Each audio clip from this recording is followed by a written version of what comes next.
Why are Republicans in general so eager to end the idea of fact-checking? What are they trying to share? The facts are becoming too politically biased. The changes announced by Meta today are very much a MAGA makeover. Today is a day that ends in Y, so lefty journalists and activists online are losing it for no good reason.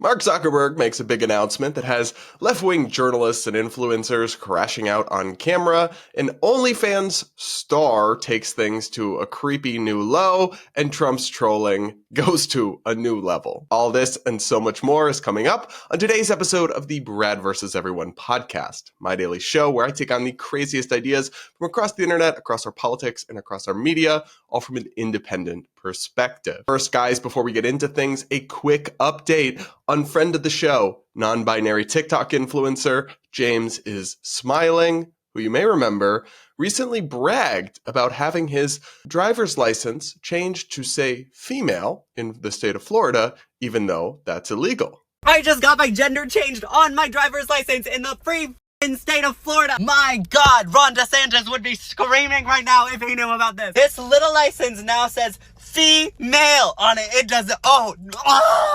It's not easy. You're not even supposed to be able to do this in this state. Well, the Department of Florida Highway Safety and Motor Vehicles sent James a letter revoking his license, issuing him a new one that correctly says his sex is male, and of course, reminds him that it is against the law and potentially a criminal offense to knowingly put incorrect information on your license, and warning him that materially misrepresenting facts and things like this and making false statements when applying one is actually a violation of several criminal statutes. This is, of course, the exact outcome that I predicted, and a win for sanity in the sense that, like, I do think documents need to correctly say your biological sex, but two, just another reminder of a theme that I come back to, but I feel like I shouldn't even have to say. If you're gonna do crime, don't post about it on the internet. Or you're just playing stupid games and asking to win stupid prizes. All right, now I gotta talk about Meta, Facebook, Instagram, and Mark Zuckerberg, because he just made a big announcement that has left-wing types from across the media and across the internet losing their ever-loving minds in truly kind of bizarre and hysterical fashion. The short version of this news is just that Zuckerberg came out and said that they'll be moving Meta back towards free speech and open expression, loosening their content moderation guidelines, which is kind of a euphemism for the things they censor, take down, throttle, shadow ban. And they'll also be doing away with Facebook's notorious and frankly kind of infamous fact-checking program, where they employed and partnered with these third-party fact-checkers who were supposed to be neutral, but in reality had a very clear liberal bias, routinely fact-checked true things or memes, and it wasn't working out well. They're going to be doing away with that and instead copying the system that Elon Musk has instituted, I think fairly successfully, over on X, formerly known as Twitter, of a community note style thing, where basically crowdsourcing, kind of Wikipedia style, an approach to fact-checking things or appending context to misleading posts. Here's Zuckerberg's video message that kicked off this firestorm. It's time to get back to our roots around free expression on Facebook and Instagram. And we've reached a point where it's just too many mistakes and too much censorship. The recent elections also feel like a cultural tipping point towards once again prioritizing speech. So we're going to get back to our roots and focus on reducing mistakes, simplifying our policies, and restoring free expression on our platforms. More specifically, here's what we're going to do. First, we're going to get rid of fact checkers and replace them with community notes similar to X, starting in the US. To me, this really isn't that controversial. Seems like he's just kind of catching up to the tide. Is it a true, genuine change of heart? I don't know. Is he kind of just moving with the wind? America's moving back towards culture of open expression, getting sick of PC woke crap. Is he just following the crowd, or did he actually believe this, but now feels that he can enact it because the kind of tides have changed? I don't know. That's an interesting conversation to have, but I'm more interested in the genuinely deranged way that people have responded to this news, which really shouldn't be that controversial if you kind of just believe Americans can handle hearing things and seeing things that might not be approved by the fact checkers. But apparently it's incredibly controversial. And also some people seem to have some rather profound misconceptions about what is and isn't happening here. Like this one TikTok influencer who seems to struggle with like comprehension of the English language. Take a listen. Get rid of fact checkers and replace them with community notes similar to X, starting in the US. Fact checkers have just been too politically biased and have destroyed more trust than they've created. I feel the need to repeat to you what he just said. The facts are becoming too politically biased. Hold up. That's literally not what he said, though. He said the fact checkers have become too biased. That's not the same thing as saying the facts are too politically biased. Does she not know how words work? The facts are becoming too politically biased. I think I'm gonna need more than just Lexapro at this point. Oof. I mean, homegirl here really just crashed out on camera over a complete misunderstanding of what is actually going on. To claim that fact checkers have been too biased or aren't doing a good job and it's better to shift to an alternative system of fact checking via community notes, via crowdsourcing, via just letting people use their own judgment about what's true and what's false is not the same thing as saying facts are too politically biased. No, fact checkers are interpreters. They're third parties who get to decide, who have massive amounts of leverage, who can label things as misleading or untrue or lacking context. It's not just some neutral verification process. In fact, on Facebook, we saw fact checkers claiming things were false or conspiracy theories like the COVID lab leak theory that the coronavirus may have come from a lab leak at a Wuhan lab. They labeled that fake news and took down posts and fact checked them. Now that's a leading theory many government agencies believe was the cause of the pandemic. Also, as the Babylon Bee pointed out, they repeatedly fact check memes and jokes, punishing and restricting pages, shadow banning them or even deleting their posts or limiting their ability to post over memes. The Babylon Bee posted a thread to Twitter where they went over some of the most outrageous instances of Facebook punishing them with their fact-checking system when they posted obvious jokes. For example, one Babylon Bee post was titled, CNN purchases industrial-sized washing machine to spin news before publication. Facebook appended a fact check warning that this had been debunked by Snopes.com, an independent fact checker, and that the Babylon Bee would see their distribution reduced and their ability to monetize and advertise removed if they kept posting fake news like this. This wasn't a one-time thing. It was a repeat occurrence. This one actually killed me. They wrote a headline and published it to Facebook.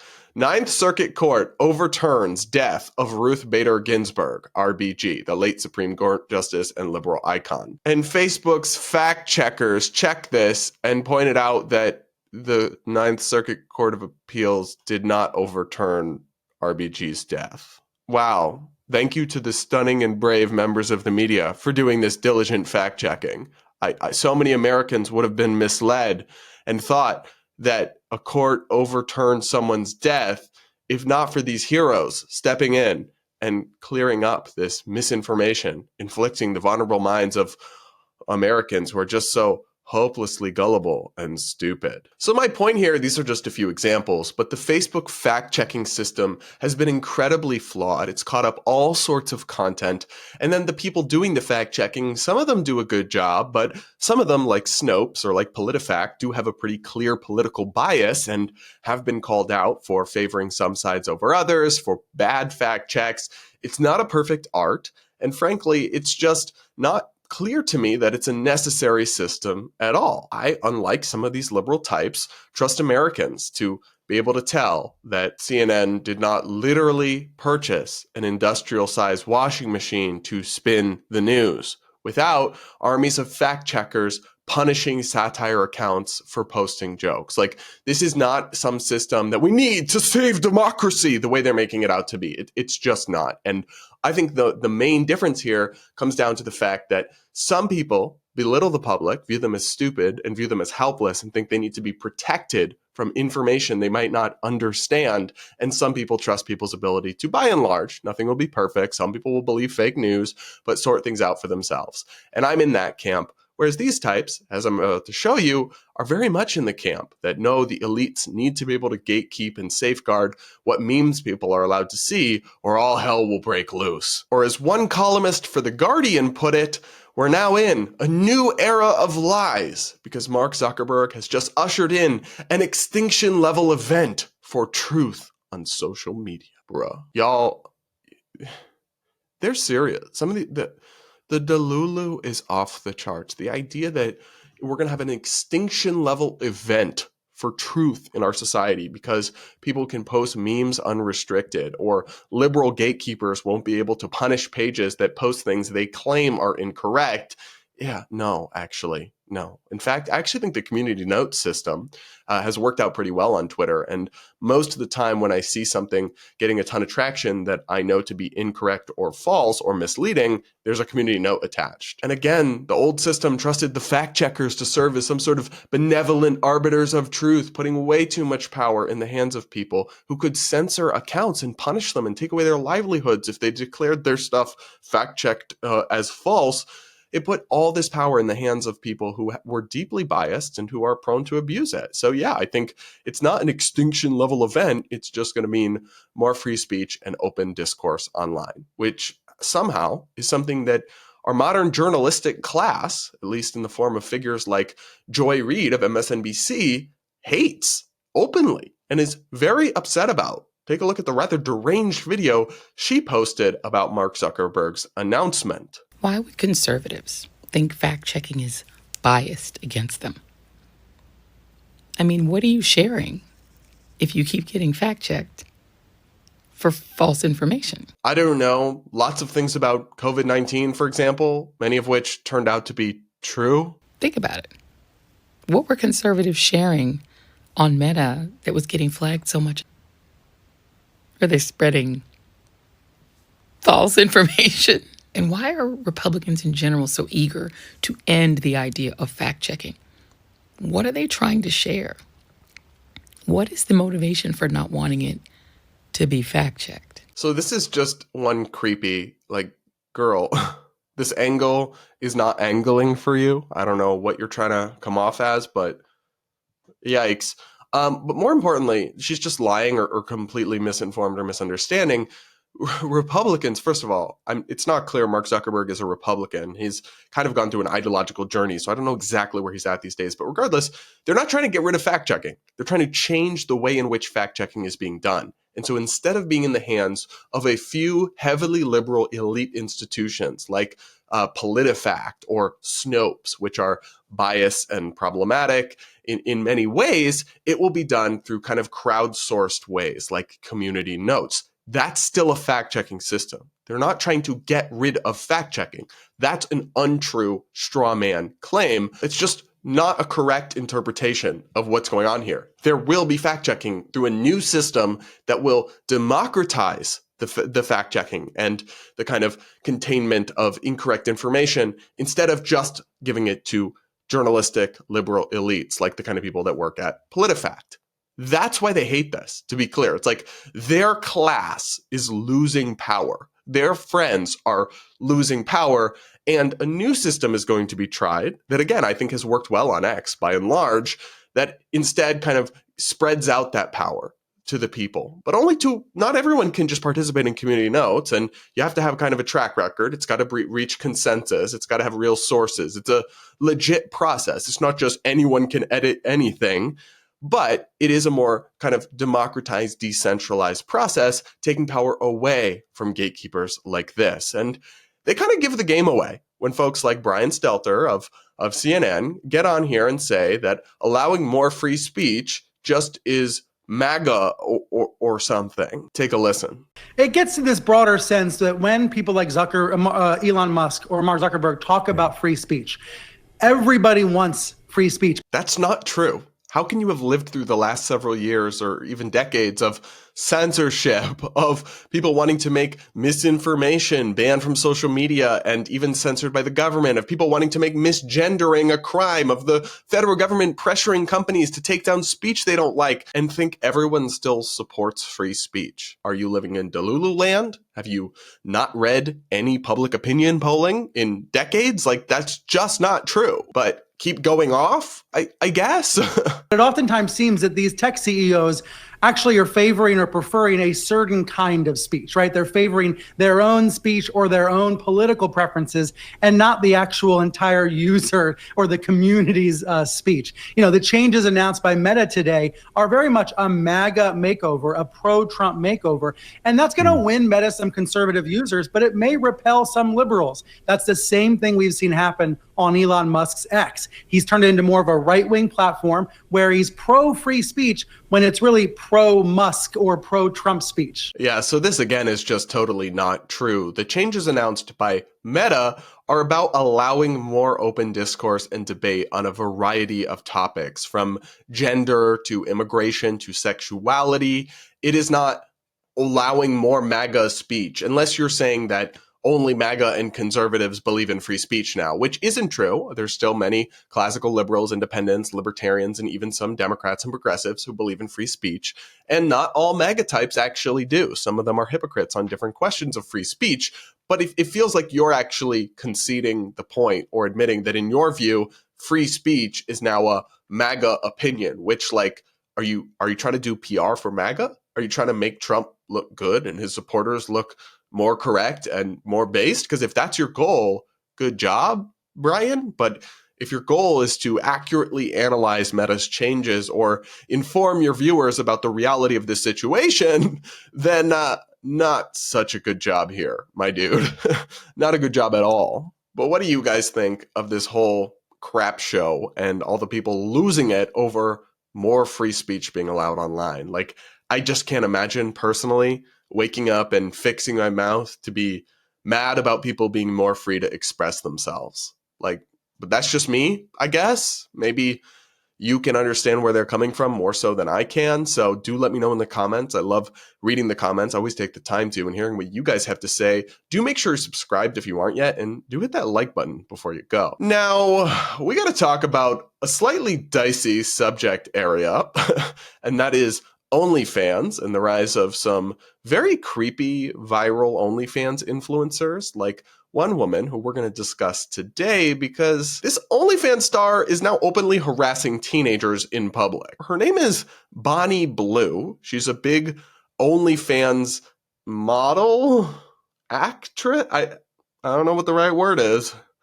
Whatever. I think you get the idea. OnlyFans is a private subscription service for spicy content, the kind of content you cannot post on normal social media because of its lack of clothing and inclusion of adult activities, shall we say. So that's what she does. She's become rather infamous because she brags about seducing and sleeping with as many barely legal boys as she can get her hands on.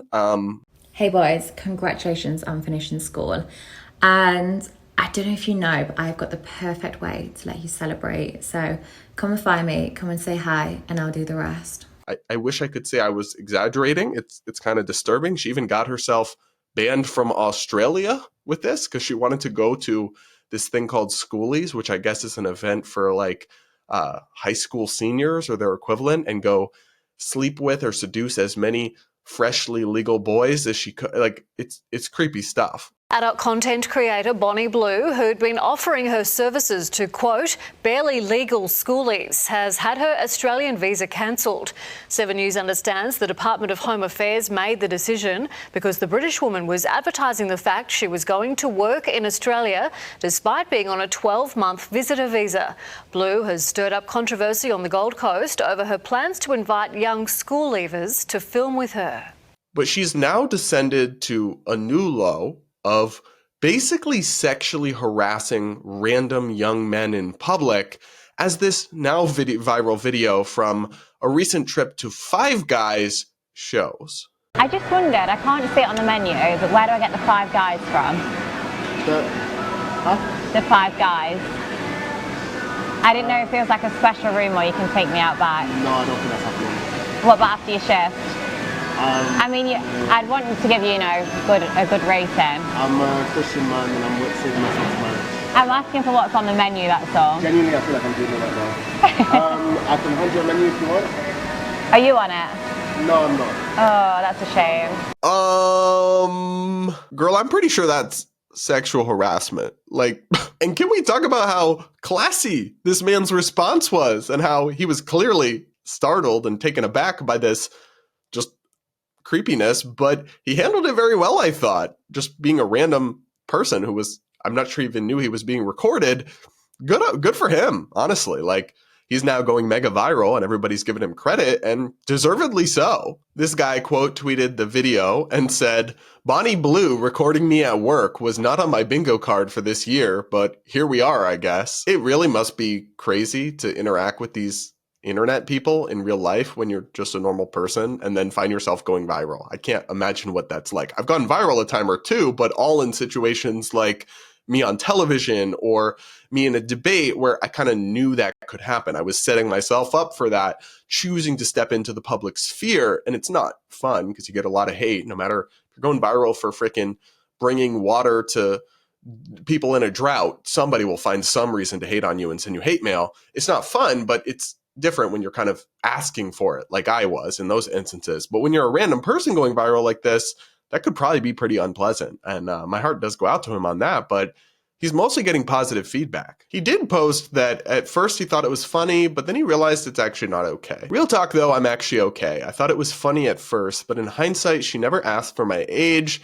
never asked my consent to post, and persisted after several times of me saying no. This could have gone completely wrong if she did this to someone else, but alas. And look, I completely support giving this young man credit for how he handled the situation, but I don't think the conversation should stop there. I really do think we have to talk about the fact that this degenerate behavior from these OnlyFans people is getting more extreme. And just make no mistake, what we just witnessed was sexual harassment. Can you imagine swapping the genders and having a man who's, I don't know how old, probably mid-20s, going up to 16, 17, 18-year-old girls working some minimum wage job, hitting on them like this creepily, repeatedly, not taking no for an answer, and just repeatedly propositioning them? We'd all say that's creepy red flag behavior. And I think it's still that, just when the sexes are reversed. Also, imagine a man doing this to a 17-year-old boy or young man behind a Five Guys register. We'd all call that guy a creep, a predator, a sex pest, other stronger words I probably can't say on here. And it just shouldn't be different. You shouldn't get away with that just because you're a woman, especially because it's being done in such a cynical way. This is just a marketing ploy. They purposefully set out to go viral by doing the most outrageous things imaginable because they know that even if 95% of the people that see this will denounce them for it, will think, wow, this Bonnie Blue is terrible. 5%, and I'm looking at you, men, will go and sub to her OF anyway. They'll be like, oh, she's so horrible. What a harlot. What a terrible, horrible woman. Let me subscribe to her anyway, though, and see what she's got behind that paywall. And that's where I come down on some of this OnlyFans stuff. I really do think a lot of the people are very harmful. I think they are also kind of painting a false narrative because the average person that does OnlyFans kind of permanently puts themselves out there, and once it's out there, it doesn't ever go away, even if it's behind a paywall, and makes very little money. But a few people at the top 1% of creators, make all this money and have this glamorous lifestyle. And they, I think, unfortunately attract young people into making accounts and making a decision that many of them will regret with what is essentially false. At least it's only a tiny percent of people actually stumble into that level of success. And most of them make $100 a month or whatever, and their nudes are out there forever. Once you show a hole on the internet, you can't unshow it. So for $100 a month, most people will regret that. Now, if they think they're going to make $600K a month, which is what Bonnie Blue apparently makes, according to one report I read, maybe they'll be enticed into it, but that's not the reality. And yet we have this problem where these OnlyFans people, it's men too, it's not just women, will go out and they have an incentive to go viral by any means possible. They'll go on podcasts, they'll do man on the street stuff, they'll go harass people in public, because the more extreme they get, the more subs they get. And so where I come back to this ultimately is, one, of course we condemn these people. Like, she's clearly a creep, a sleaze, not a good person. That just kind of goes without saying. But the ultimate problem here is the consumer base. There's a market for this. There are thousands upon thousands upon thousands of almost exclusively men who see this behavior and reward it by taking out their credit cards and giving this woman money, even though there's plenty of material they could view on the internet for free.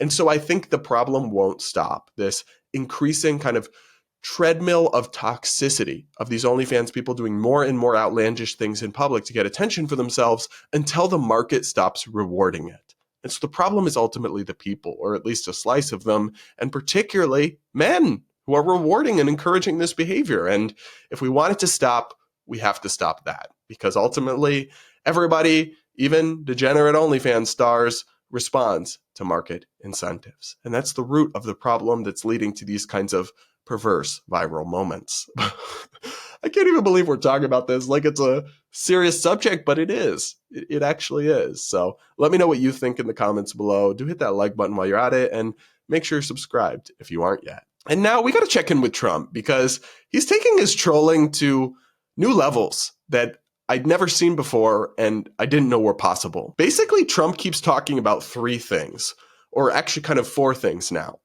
Some of them are harmless and kind of hilarious. Like, he's been going on about this bit about renaming the Gulf of Mexico to the Gulf of America. We're going to be changing the name of the Gulf of Mexico to the Gulf of America, which has a beautiful ring that covers a lot of territory. The Gulf of America, what a beautiful name. And it's appropriate. And I find that hilarious. Like, it's just the most meaningless, but kind of funny, kind of savage, just like blindly pro-patriotic, pro-America thing. And actually, I've seen some memes, really, I don't know whether they're particularly accurate, like suggesting that more of the Gulf of Mexico actually borders on America than does on Mexico. But regardless, like, to me, it's just totally harmless and kind of funny, and I see nothing wrong with it. So when he does trollish stuff like that, and now, of course, his supporters in Congress, like Marjorie Taylor Greene, she literally introduced legislation enacting a formal name change to the Gulf of America. I was so fired up watching the press conference today that I directed my ledge staff to immediately draft legislation, and we are entering it right now to officially change the Gulf of Mexico to the Gulf of America. And Congress has to do this because we have to fund the name change in maps. We have to fund the name change through all types of, like the military, FAA, etc. In one sense, it's like, all right, don't we have more important things to be working on than this? But in another sense, it's funny and ultimately kind of harmless. So on that level, troll away as far as I'm concerned.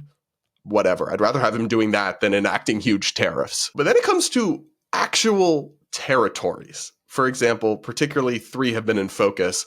Greenland, which is sort of owned by Denmark, but operates mostly autonomously. It's this massive island that's mostly a hunk of ice, but has a lot of natural resources, a pretty small population.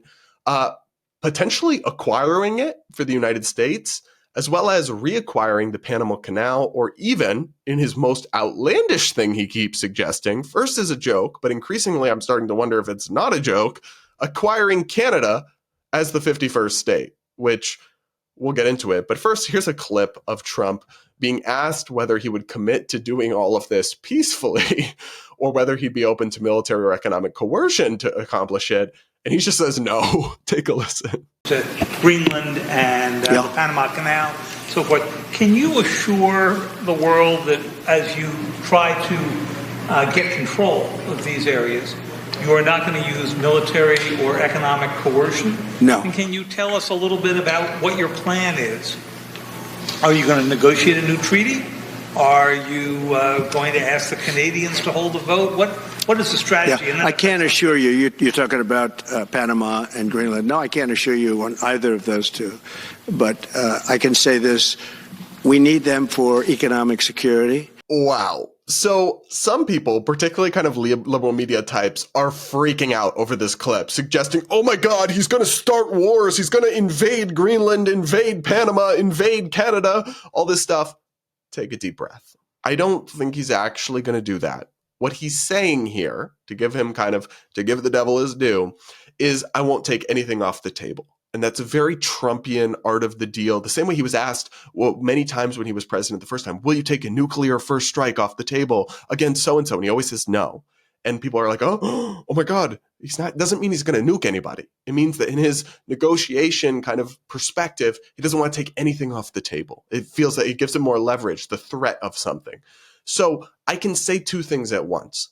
Simultaneously, we should not invade militaristically Greenland to take it over.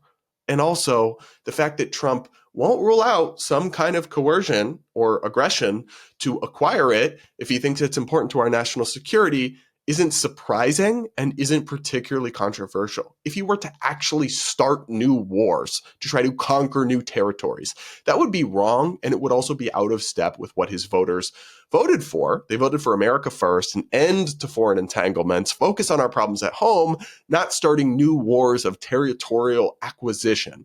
That is not what people want. And if he actually goes there, we can criticize him for it. But I think at some point we have to stop taking every single little word that he says so seriously and so literally and realize, especially when it comes to these kinds of like negotiations, that a lot of it's bluster. And I think this mostly falls into that.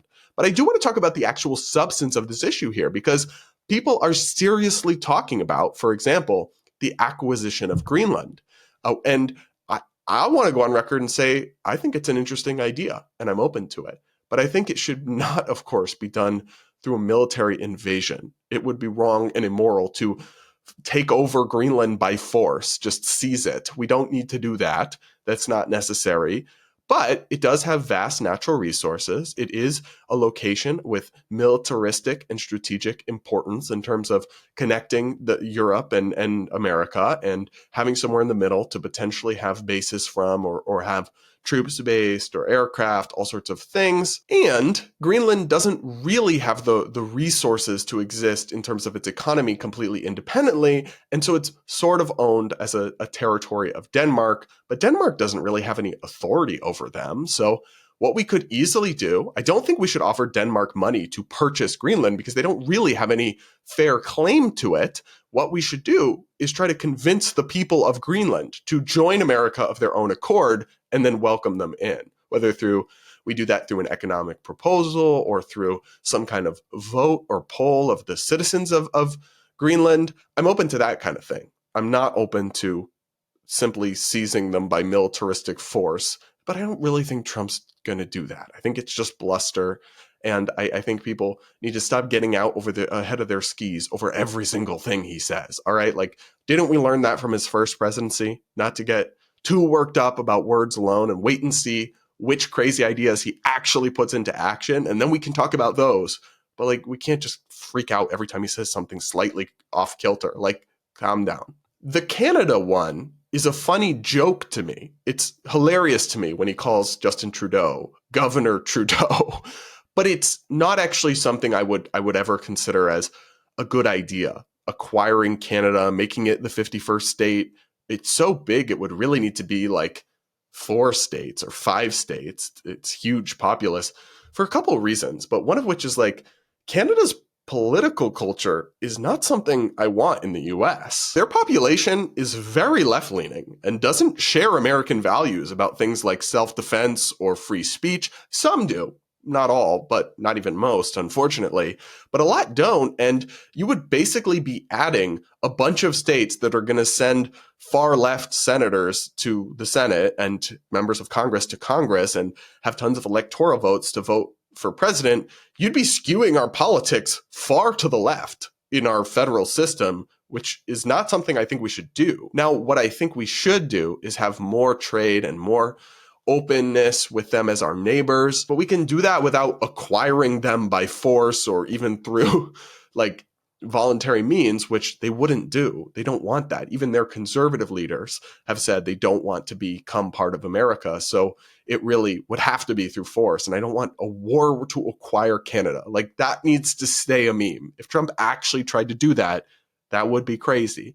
What's strange about this to me, though, is that Trump simultaneously wants to restrict trade with Canada, as it's a foreign nation, through his tariffs. He enacted a bunch of tariffs on Canada when he was president. He wants to do some broad-based tariffs, which are taxes on goods imported into the country. But what does he think would happen if it joined America? It would all become free trade, and they would be able to import and send things and sell things to the other states with no restrictions of any kind. So it's like, that part of it sounds basically good to me. I think we should have very close to open trade with them without them becoming part of our country. But he's so opposed to that. While they're a foreign country, but were they to join the US, it's somehow totally different and now no longer harmful to American workers or to American consumers. Like, I don't understand that. That seems like total inconsistency to me. And he keeps posting about this, and it's really hard to tell if it's 100% a meme or a joke at this point, or if he's starting to mean it kind of seriously. And I hope, for his sake, for the sake of America and for the sake of Canada, that it stays in the territory of memes and trolling and isn't something he's actually seriously considering. Because again, it would be political suicide for our country in terms of skewing us far to the left. And we can achieve the benefits of unification with Canada, things like opening trade up and having access to more of their natural resources. We can just achieve that through free trade. We don't need to make them part of our country. I just think that's kind of crazy. But maybe he's just joking. We'll have to see.